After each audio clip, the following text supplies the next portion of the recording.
Dopamine swipe, dopamine swipe. Followers, likes, double tap.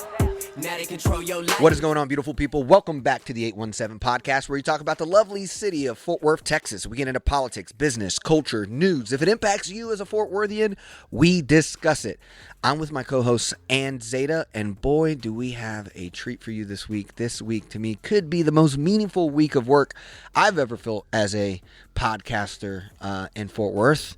We're going to have two conversations this week. We were going to hold one to next week, but due to the escalation of both topics, we feel like they both need to come out this Monday. So part one is with Janelle and Chanel Johnson, who are the sisters of Anthony Johnson. We get to sit down with them and have a conversation. And so the second conversation that we're going to have today is very timely because of recent events with Fort Worth ISD. We talked about the letter that was written, but a special meeting has been called. And you may have seen a couple of articles recently where some teachers were quoted and interviewed about kind of what is going on in Fort Worth ISD. So we have the pleasure of a Fort Worth ISD teacher joining us today, Ale Cheka, who's going to talk a little bit about that with us.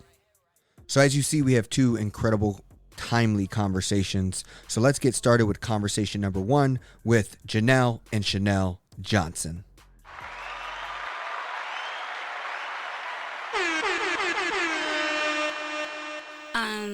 Well, originally grew up in California. I guess we can say we're kind of the first California wave because we've been out here for about 20 years. Since 2004? Yeah, I actually want to say to the date. So I'm also from California, and I came Okay. out in 1990, so I'm a little bit Oh, forward. okay. I'm in the even earlier wave. Yeah. But close to the date. Yeah. Yes. Actually, Yeah, now that you actually just mentioned it's been 20 years. Wow. And we've seen all of for where we live. I live in the Saginaw area, so we've seen all of like the schools getting built, and the whole area just coming from the ground, seeing a lot of dirt to now as a whole lot of buildings and things. So before this incident, we just been close cut to the community. We've always had pretty good neighbors. And we've always kept close to people, in our neighborhood, never really caused much mess. So this is why this is very devastating, because just where we live at, this is just very unheard of, per se. I'm not saying that this can happen to anybody, but it's one of those small town Saginaw situations, and When you guys moved here, did you guys know other people? Did you have other family here, or was it just your family that kind of moved out here? It was just us, really. Like, we have family in Killeen and in Austin, and then we have family in Oak Cliff area. But as far as like Fort Worth area, it's just us. Yes, I guess we can say our roots, our parents, we're all from New Jersey. So from my mom and my father's side. We're originally from the East Coast, so we moved to California, and that's where we primarily grew up from there, and then we moved here, and we've been out here ever since. So. Gotcha. Well, how much, I imagine with, y'all just being a core family out here, how was the, just the sibling dynamic of, being friends to each other, navigating Saginaw growing, and just like the core of you guys together as siblings? Because just to admit, it was a culture shock for us during that time. Absolutely. So, I feel that. Yes. So a lot of the things that we grew up doing together, like, going to the park, walking up and down the street, going to a corner store, things weren't so far. And I guess when we moved out here, it kind of got real distant, but even with that, we were still very close. But we were getting older. This is, we were teenagers. So although we had our own group of friends, those group of friends knew if you knew us as a family, you were very special. Yeah. And like what was cool was our friends, they have brothers and sisters, so like in our age group. So like it was like our friends, I would know like their sister cuz I'm close, and or she would know, like it was just like all three of us, even though we had our own friends, our friends, we were close with their family as well. So it was just like no matter what, we all like, again, like my sister said, if you saw one of us, we had that connection. Those ties where- to each other's friends and families of Exactly. each other's Yeah, friends. It's so like we building your always own know. community. Yeah. Yeah. And with Yeah. 3 of you here, you It had a broader spectrum of people kind of Yeah, pulling between together. that, Because we're different so close in age. age, but still, different grades, so different Yeah. experiences at the same time. Absolutely. So very, very close. Yeah, yeah. Where of California and you did you grow up in, and what was you mentioned the culture shock. How did you feel like you handled it until do you see yourselves as Fort Worthians and Texans, or do you still see yourselves from New Jersey or California? Well, it sounds also like you came from a more urban place and to a more rural place with things being more spread out. Absolutely. Yes. Yeah. That There's no beaches. that We are lacking those very much so. Very hard to get one of those here. we really Right? had to, Lakes. yeah. Although we had a sense of imagination as kids, but we were able to explore more out Yeah. in California because there were mountains. Everywhere you looked, there were parks.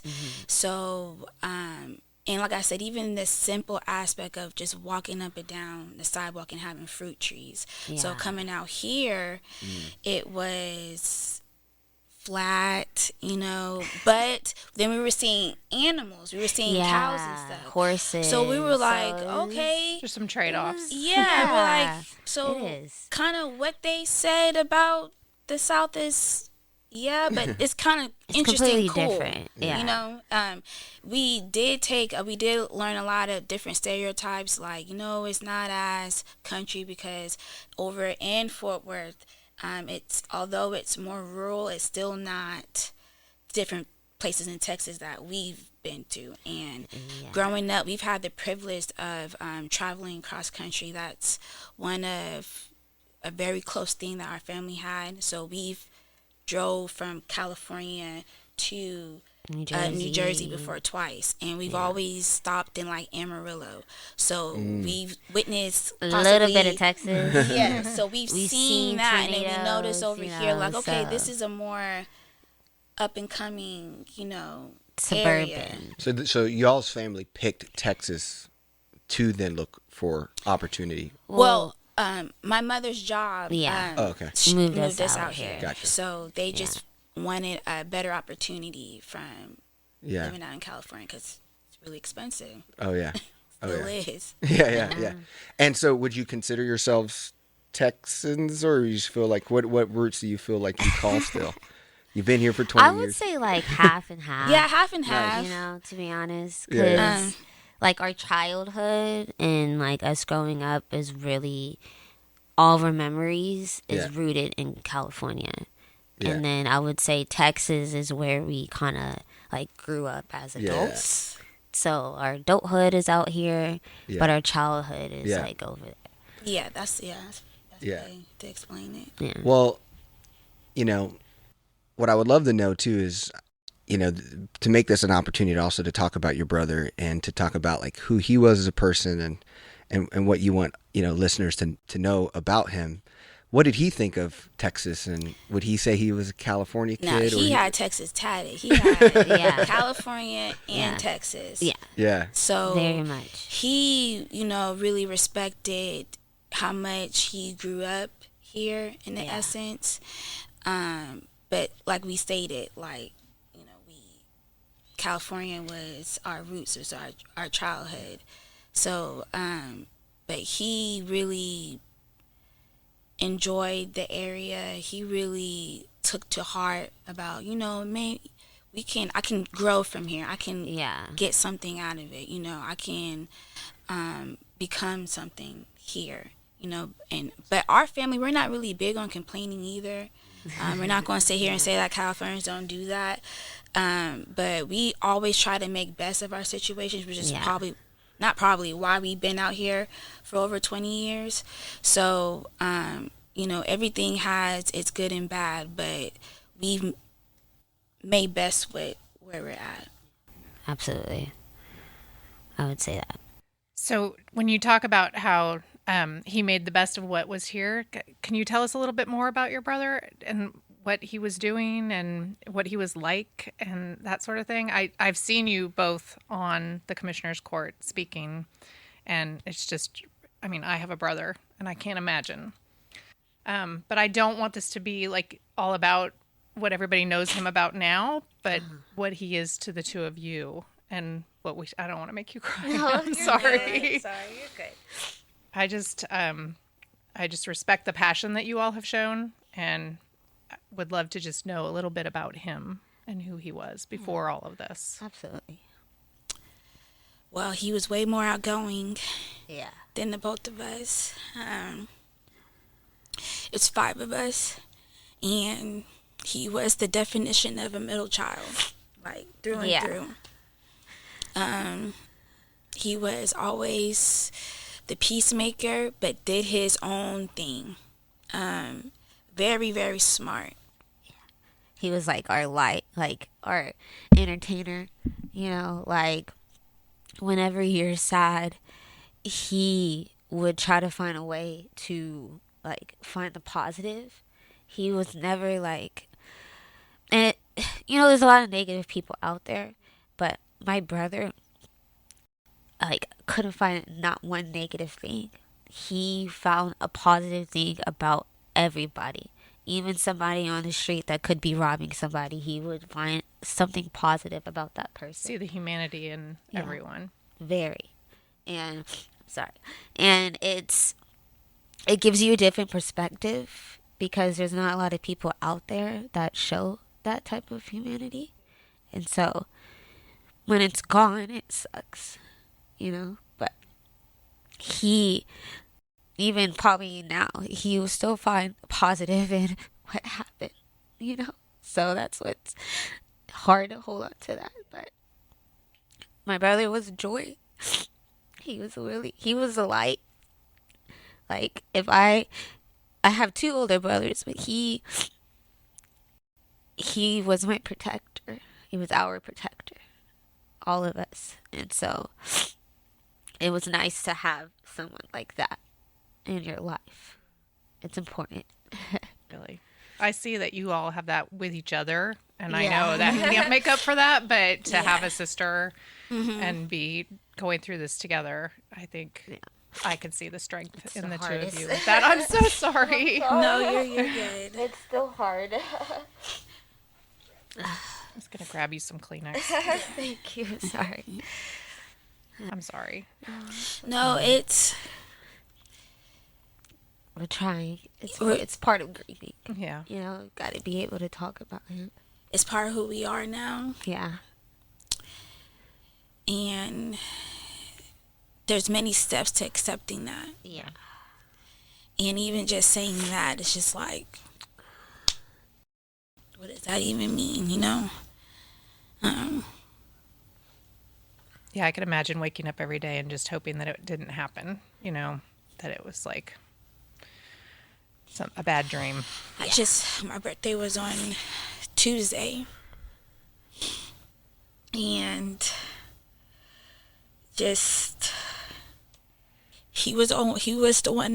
my brother was the one that you get those 12 a.m. birthday texts. Yeah. Just not receiving that. That's the hardest thing. And the reason behind it is just, it's not fair. Yeah, I know this week's been very, very hard. Yeah. I think that's kind of the next question here is just kind of, man, you have so much grief and so much emotional by simply being a family who would have to handle this without all the news, without all the advocacy now that you feel like is on your shoulders as well. Like, how are you processing just kind of like that part as well as like what did happen and where you guys are today. You guys have been true heroes, inspirations. I mean, you really have the county listening to your brother's story and your family's story. And it's admirable. I would love to just know how are you navigating both, you know, the grief, but then also feeling like you are standing up for what's right. I've seen both of you do so much amazing work. Yeah, it's probably the hardest thing you ever have to do. I can't imagine. You know, like we're the family that would watch on the news like what would happen, you know, to like Breonna Taylor, Trayvon Martin, George Floyd, and we were a family that was like, man, like can't imagine, you know. My mom would always, and I'll never forget this, she'd always say, I'll never imagine what it feels like to lose a child. Like, you never want to do that. You don't want to bury your child. And to turn around and have that, oh, it's different. Like, it's close to home, but now it's like in our home. And we could sit back and be sad, you know, and just grieve about it and be okay with what we were told. But we know our brother. You know, we know who he was, and he was only in there for 2 days. Yeah. So we were never just going to be okay with oh, he just died. It was like when we found out what happened, yeah, we were sad, but that same day we're making phone calls trying to figure out what the hell happened, because from all what we know, my brother has a mental illness. So, okay, but where's the help? And to know that he was in the jail, he was in Saginaw first, then he went to Fort Worth, and then now he's dead, and it's from Friday, and now we're on Sunday. And so maybe other people could be okay with that and just cry and grief and move on with your life. But for us, it was like, oh, hell no. You know, we're not the family that's just going to just sit back.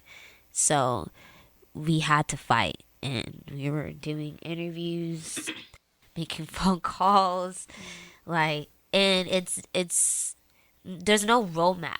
You know, there's no like, hey, when this happens, this is what you need to do. This is how you need to do it. It's literally like you're just getting thrown out in the wolves, and you just got to figure it out. And hopefully there's people out there that care enough to want to fight with us. Yeah. I guess, and this is why I thank you guys for giving us this platform so we can tell the story. I know throughout this, I try not to stay on social media and stuff, but I know there's a why did he go up, you know, why he ended up in jail, how did he even get arrested. And one of the things that we didn't mention about my brother, he was a Marine. He served the military. Towards the end, because of his skills, down from his penmanship, down to weaponry. I don't know how to Sharpshooter. Yes, I don't know how to, you know, politely say that. But which was, you know, he was going to get drafted. Well, during that time, because of what my brother went through in boot camp when he was in San Diego, it caused him to really have a mental illness. So through years, I want to say from honestly the past 10 years, he's been trying to get help. This is why we appreciated the county, because we utilize the resources. My brother went and utilized MHMR. He was very adamant about taking his medication. He was telling us about his illness, what to look out for, and his symptoms, even going to trials and all that, because he was always about accountability. He never wanted his mental illness be an excuse as to why he couldn't operate in society, especially knowing that he was able to get through boot camp the way he did. That was one of his biggest things. So with that, he was having an episode. So one of the last days that I seen him, was the last day he went to go get help at Wellbridge.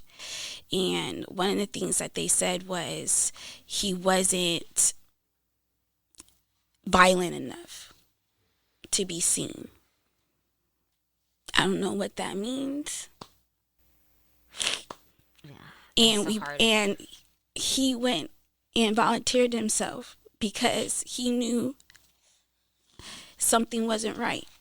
And it all started from the beginning of the year. So we utilized the services. And I want to emphasize this, and this is why I'm so passionate at Commissioner's Court, because these are the same steps that if any one of us, if it doesn't have to be schizophrenia, it could be any type of mental illness. If any one of us needed these services, these are the steps that you have to take. So when the first time we did that, we got recommendation from the police, the nonviolent police, to go to this facility if something was to happen again, and he had to stay there. So now he is volunteering himself, even though he is not in the right state of mind. I don't know how you turn that away. So from the Saginaw police, when you're telling somebody who is clearly letting you know that something's not right, that he's not violent. Yeah, there needs to be an ability to intervene before, because that's a worse next step. And you don't want people to have to wait for that worst next step Exactly. to get the help that they need, and especially if they're so clearly trying. So the lack of services and the inability to serve people who know they need services is something that definitely needs to be addressed. And what's worrisome about this is because there are people that are going through these issues and are worried about trying to get help because people probably won't see them, worrying about, instead of seeing somebody that can treat them, they're going into imprisonment. And I worry about the other veterans out here that are going to see my brother and see his story and be like, well, this is what we were talking about. And that's why we're very passionate, because this is where our money is going to, as well as tax dollars. We're old enough. We're at an age now that we understand that when we vote, the people who are in these type of leaderships, we have to be aware of that, because when we don't try to hold accountability with it, it can happen to anybody in the neighborhood. And to find out that my brother was over 60, and there was no measurement. It's crazy. Then to find out that there hasn't been a change in protocol since I graduated high school in 2009. So just hearing all these steps, and then on our part still trying to do what's right, and the result is death. And that's what it is. And I'm very passionate of letting that be known, because I can't believe I'm even in this seat talking about it. That's how I can say it can happen to anybody. And just going in with the tape, the treatment, we can't just say that's just a one-off time. It wasn't a one-off time. It was this is what we normally do. It was a power source with everybody. It was no humanity. And like I said, for us growing up in California and then growing up in Texas, and to see the worst fear happening, I think this is why we are able to speak, because the worst thing has already happened to us. It's done. And as simple as somebody just saying, wait a minute, he's trying to get help. Yeah. Nobody did anything. It's a culture, and that's why we don't want to. We're trying to understand why you're running away from that, because everybody will see a little bit of everybody in there on both sides, and try to figure out why didn't anybody stop and know this has been going. Where are the other stories? If this happened to him, there's no telling what has happened to other people. Yeah. And that's Well, it has happened. Yeah. Yeah. I think when you say your story and you telling it is so incredibly powerful, but my feeling is that we can't make you guys go through this alone over and over and over again. And so your comment about how everybody kind of thinks this won't happen to me, they can see this happening to other people, that's obviously not true. And so a powerful statement coming out of this from you all is the rest of you need to get in this with us. Or I'm saying it, you don't have to ask. I'm saying the rest of us need to get in this to advocate for a system that is more responsive, that doesn't allow this to happen again. And like you said, you can speak because the worst has happened to your family, and you're able, and I'm absolutely, I can't even believe that you're able to do it. But well, I'm saying that because of the other families who we've met. I'm saying that because of the other people who have said that my brother's story, who have survived. Yeah. And we're shocked. So I will not sit here and act like that it can't happen to anybody, because like I said, I've seen it. It's not just us. And at the same time, I can't dictate how people can use their strength, and I can't dictate how, when this has happened to you, how you can try to call out and do accountability. But if my voice and our story can help the more families come out there, so we can see, oh no, it's just not a one-off thing. This is a every other household type situation. Maybe it hasn't gone to death, but over 60. And with that video, which is why you see Wayborn and how the county is pushing back on that, but at the same time saying that, yeah, we know what has happened to my brother was devastating and uncalled for, because it's a culture. And because when you see who was in there that did that, it was our neighbor. That was the person who was probably trying to get off work. That was the nurse who I could probably see at Kroger every day now. That is their everyday people. That's anybody. But if more people can come out and put an end to it, then yes, hopefully, even with the last death, that is the last. And that is my goal. so the goal is changing the culture, because it's not the individuals in your case. It's the whole culture system. of it. System. It's a systematic and issue. individuals who are wanting to get on board into being part of that culture, this is who you might end up turning into. And for the ones who are witnessing the culture and are trying to find out and speak out, like I said, hopefully our voices can come out, so you can be like, well, yeah, I've been working here, and maybe I haven't been able to speak out because of certain things. And I can honestly say that because we can look at how the sheriff incorrectly fired them. So that even that ounce of empathy that they don't even deserve, that I can't even say, imagine going and do that. You're not even reprimanded correctly. So all the things that we're trying to expose, and all we're trying to say is you need to call out and say that you didn't know what to do, and you haven't been knowing what to do. And that we're going to start listening to the family and other people of the community and start being honest about what has going on. Because it wasn't because, like you stated, Wayborn, you didn't do it. The people ahead, you didn't do it. So you should have enough power to at least say that. But to run away, which is what the result has been, as a family and other families, is devastating. And this is the energy that is what you're causing. You're so right that it's like the culture, because these weren't rookie staffers. These were people who's been doing this for a long time.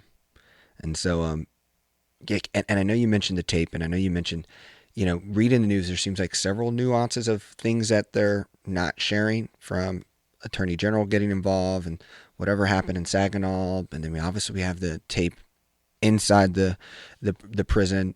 What can you walk through the cards that they're hiding from you guys and the public that we need to be more asking questions around? Well, to be honest, we as a family have been able to see the beginning to end of what happened to my brother.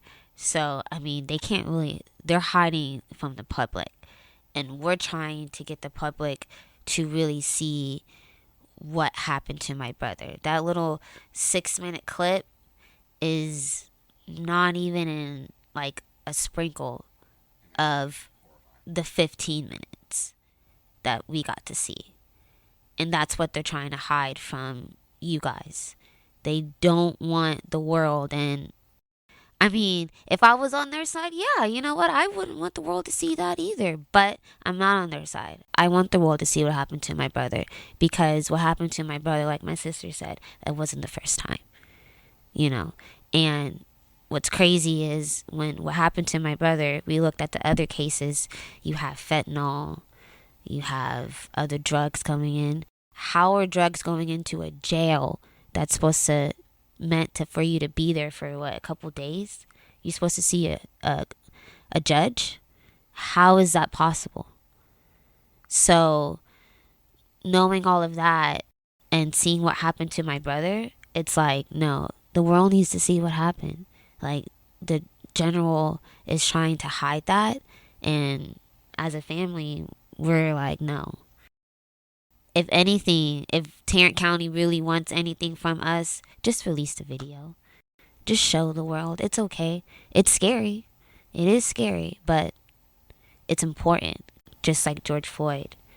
Just like what happened to Breonna Taylor. Just like what happened to the Marine not too long ago that got shot. They released those footages. I don't see what the problem is with my brother, even though it's horrific. But that's 15 minutes that everybody needs to see. For me, it's more on, you'll even see, and that's one of the things that Wayborn warned us about, that you'll just see everybody doing the straight opposite of what they're supposed to. One of the causes of death was pepper spray. That's how much force that was used. And to know that somebody twice my brother's size is using his force, and my brother's already down, he's already compliant, and it's like it's literally like you're seeing a dead insect and a whole bunch of ants piling up on it. Yeah. Then you see the care of the nurses. So that's why it's a whole system thing. Them not even believing that he's dead. Yeah, that's the worst. Smacks to the face, and then I'm not exaggerating. And this is why it's frustrating, because we know we're not exaggerating, and they know we're not exaggerating. For the reason why they don't want to release the video. lack of help.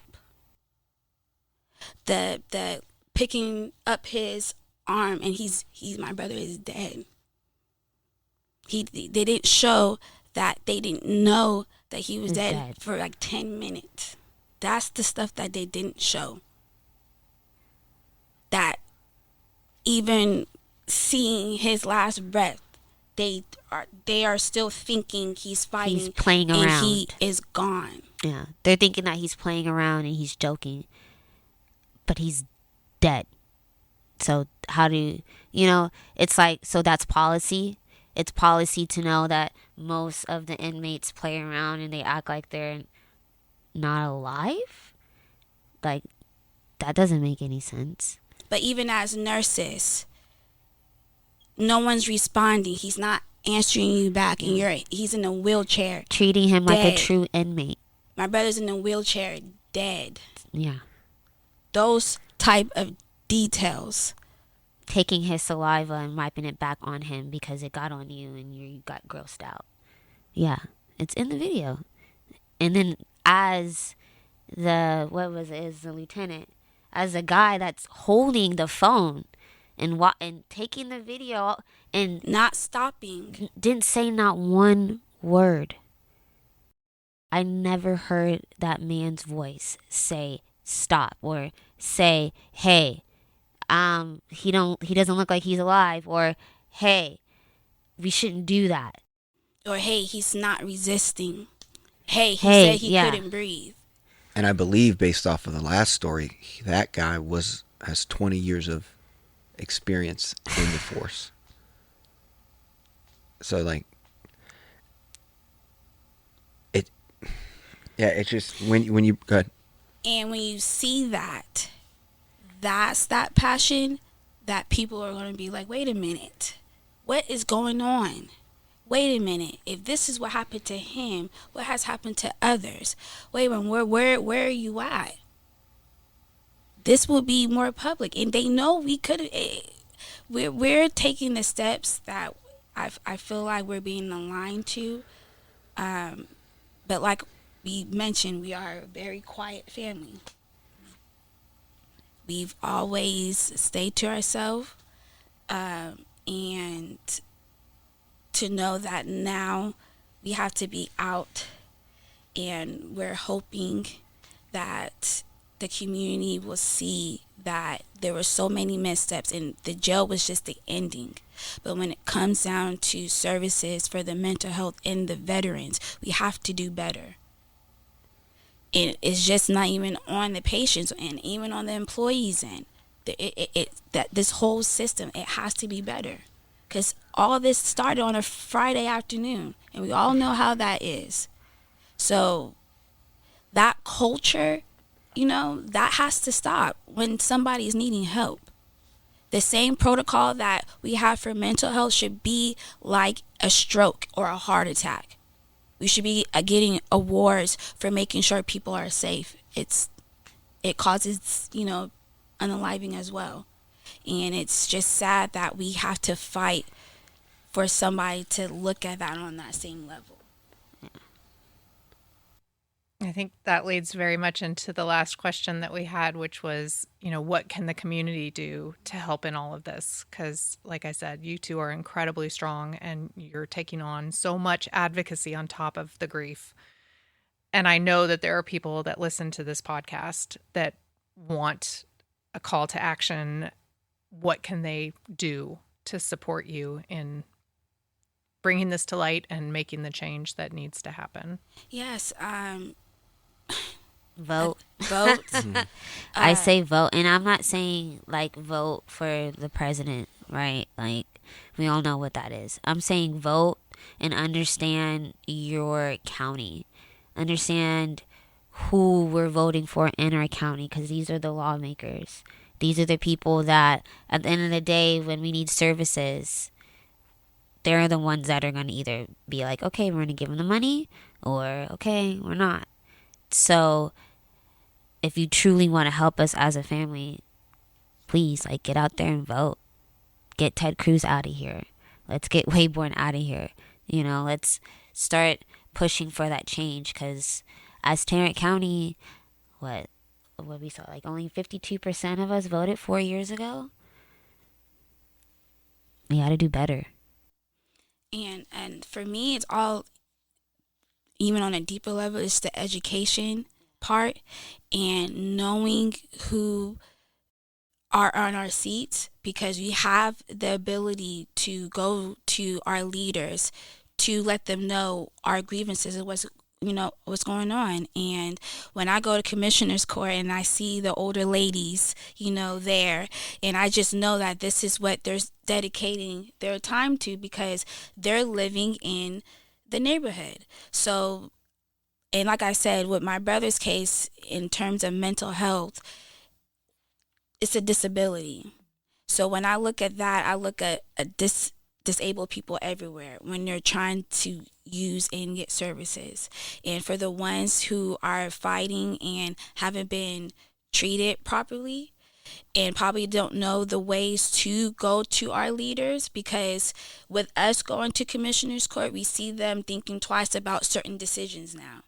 And it's just the power of us going up there. And it's not even, well, this is just one issue, but many issues that we could talk about, from traffic to budgets that I'm learning. You know, there's so many things that we can, and we have the power to talk to our people and also be mindful of who we vote in and hold them accountable for it. So I think in leading up to elections, asking these questions of candidates. Yes. What are they going to support? Do they understand these concerns and things that are important to the local community? Because like you said, it's the presidential decision doesn't really necessarily impact your daily life as much as these local electeds do. And to know that it's hard, but to try to make out time if you know these issues are, really affecting your life, these are the steps. And I think speaking up about struggles with mental illness is so incredibly important as well. Yes. To be able to share that was a struggle that your brother had and the steps he was taking to try to make sure that he was getting the help that he needed. Even with that, if you are struggling with that, I don't want you to also be still scared. No, still use services. So when you do go to the hospital, really advocate. Really make sure you tell them that, no, I need help. Even if that makes you have to stay. But really try to push through, and for family members too, really try to push through when we go to these offices and you see your loved one trying to, get help. I know it's scary, and I know this is an end result, but now I think with this happening, I would assume more people are aware. And even with after this podcast, so hopefully more people are more aware. So even from the employee sound down to people using these services, we're supposed to be working together. So hopefully somebody can take from that and really start coming together. Yeah. Well, thank you two for joining us today. Very just moved and very sorry for all of what's happened to you guys. And thank you for sharing your story with us today. Thank you guys for allowing hearing us and giving us a platform to share it. Yeah, if there's ever anything else that we can do to help, if things come up in the future that are specific things that would be helpful for us to share with folks to get out the word and get more people advocating, absolutely would like to do that. Yes, and thank you for being that extension for the community to have updates about what's going on. And I know with podcasts and everything coming up, we're getting there, but and that's, I don't want this to be somebody's motivation. It's not. Yeah. It's not the best feeling. Yeah. But and you inspired us to. This is a labor of love of this podcast we do on the weekends. We have full-time jobs. We have other things we do, but we do this, and I know how loved your family is because how much you guys cared about them. And like you said, a lot of the things that have happened in our county or in our state, it's because they could get away with it because people didn't have the infrastructure like your family had for your brother. And that, like you said, there's so much other incidents and hiccups that the system allows to seem as the standard of care. And we got to make sure we keep them more accountable than that. Absolutely. Thank you. Thank you, guys. Thank you. Appreciate it. So there we have it, guys. That was Janelle and Chanel Johnson. And they shared all what they needed from us. And this room was a special room to be here with them. Yeah, I think that's the most emotional impact I have felt doing this podcast. the entire time that we've been doing this together. Yeah. And getting to meet them in person and learn a little bit more about them as a family. I think that whole thing about how you think that something like this happens to other people and can never happen to you is just, I think we all need to think a little bit more about that, because bad things happen to good people, and this family is a really incredible family from all accounts, and getting to meet them in person and not just see them in short little clips and various times of what has thrust them into the public eye has been eye-opening to me. And, I felt a great honor that they trusted us to come and have that conversation with us. Yeah, 100%. And there's so many parts of it that just makes me want to cry or just, scream. So when I think of the moment that really, I think, set the state for the family was when Janelle, really activated her voice to the commissioners and said, "Hey," and what I saw there was she was just emotionally giving everything she had to show the size of the problem. I mean, this isn't just a jail management problem. She mentioned military vet services. She mentioned not being dangerous enough to receive mental health services from the county. I mean, her brother proactively seeked to get help and got denied, and to end up in this situation, it's just, and then just to see them today, and I think this podcast allows us to see who they are, just gentle, sweet. I mean, Chanel, she was, we didn't know we were going to get both, though. Chanel was also just great, and I think her perspective and her voice as the younger sister was also very sweet and just nice. They just seem like a beautiful family, and I hope we can just act for them, and the county can do right by them. If you enjoyed this conversation, you will also be interested in the next one we're having.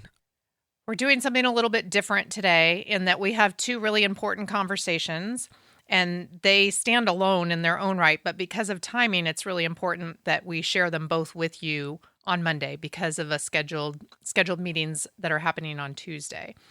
And so for everyone who joined us to hear this interview with the Sisters of Anthony Johnson, we encourage you to also click on our second episode for the week, where we delve into some things that are coming up in Fort Worth ISD and the perspective of an excellent award-winning teacher for the district. And stories that we have touched on several times recently has been the goings-on at Fort Worth ISD. Grading of schools has come out. The mayor has led an effort to impress upon the school board and the superintendent that things need to change and that they need to address some problems and concerns within Fort Worth ISD. And so, as EJ mentioned, there's a special called meeting coming up of the Fort Worth Independent School District Board.